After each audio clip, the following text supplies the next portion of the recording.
Hello everyone, welcome back to the channel. একটা নতুন blog নিয়ে চলে এসেছি। এখানে আজকে গণেশ চতুর্থী, আর এবার ভালো হয়েছে যে গণেশ চতুর্থী উইকেন্ডে পড়েছে আমাদের, তো সেই কারণে একটু সময়ও পেয়েছি। অনেক দিন হয়ে গেল ঠাকুরকে সুন্দর করে গুছিয়ে একটু পুজো করি না, তাই ভাবলাম ঠাকুরের পেছনে যেখানে বসাবো ওখানে একটা ব্যাকগ্রাউন্ড করে দিলে কেমন হয়। আগে আমি যখন কোভিডের টাইমে কাজ করতাম না, তখন অনেকটা টাইম পেতাম এগুলো করার, আজকাল আর টাইমই হয় না। আমি কিন্তু কোনো আর্টিস্ট নই, তাই জন্য দারুণ কিছু করতে পারি না, কিন্তু আমার খুব ভাল লাগে একটু সাজিয়ে গুছিয়ে পুজো করতে, আমার বেশ ভাল লাগে।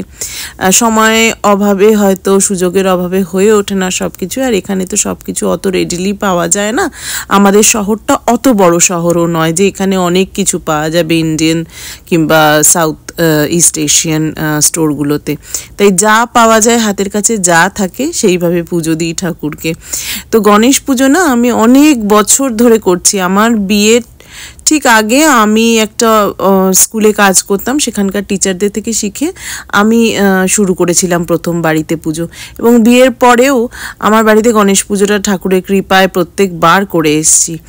আমি একটু ঠাকুর পুজোর সাথে সাথে, যেহেতু আজকে পুজো হবে বাড়িতে, নিরামিষ খাবো, তাই একটু পনিরের তরকারিও বানিয়ে নিচ্ছি।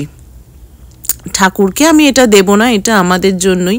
ঠাকুরের জন্য লাড্ডু, ফল, না ডাব সব কিছু কপিল এনে দিয়েছে দোকান থেকে, সেটাই দেওয়া হবে ঠাকুরকে।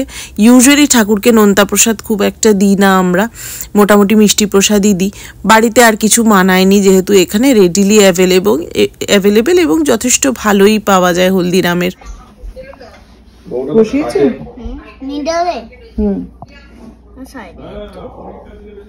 কৃষ্ণমকে স্নান টান করিয়ে আজকে একটু পাঞ্জাবি পরিয়েছি। কপিল বলছিল কি দরকার কমফোর্টেবল ক্লোদিং পরাও, আমি বললাম না, পুজো হচ্ছে আজকে, ওরও মনে হওয়া উচিত যে আজকে অন্য দিনের থেকে আলাদা, তাই জন্য পাঞ্জাবিগুলো তো পরেই থাকে, ছোট হয়ে যায় পরে পরে, তাই জন্য ভাবলাম পরিয়ে দিই।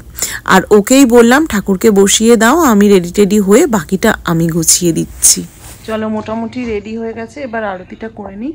আমি সেরকমভাবে কোনো ঠাকুরমশাই যেরকম পুজো টুজো করে সেরকম তো কিছু করি না, আরতিটাই মেন ঠাকুরকে দিয়েছি।